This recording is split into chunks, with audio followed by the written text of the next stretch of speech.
अहम खबर देंगे आपको। सैलाब मुतासरीन की इमदाद के लिए चीन की जानिब से इमदादी सामान के 2 जहाज पाकिस्तान पहुंच गए। ISPR के मुताबिक 2 परवाजों के जरिए 300 खैमे और 9000 कंबल चीन से नूर खान एयरबेस पहुंचा दिए गए हैं।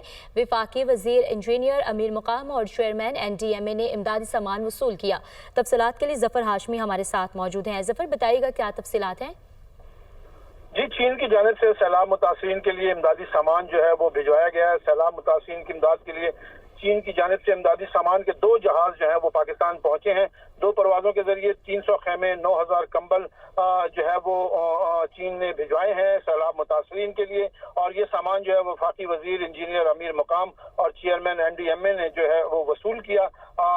चीनी जहाज को जो है वो अमले की जानिब से खुशामदीद कहा गया। इस मौके पर एक तकरीब मुनक्किद हुई। तकरीब में पाकिस्तान में जो चीन के सफीर है वो भी मौजूद थे। चीन की बर वक्त इमदाद और चीन की लाजवाल दोस्ती की अक्कास है, ऐसा कहना था वफाकी वजीर इंजीनियर अमीर मुकाम का। उन्होंने कहा कि वजीर आजम की हिदायत के मुताबिक हुकूमती इदारे और NDMA मुतासरीन को रिलीफ फराहम करने के लिए सरगर्म अमल है। और उन्होंने ये भी कहा कि शुक्रिया जफर हाशमी आपका।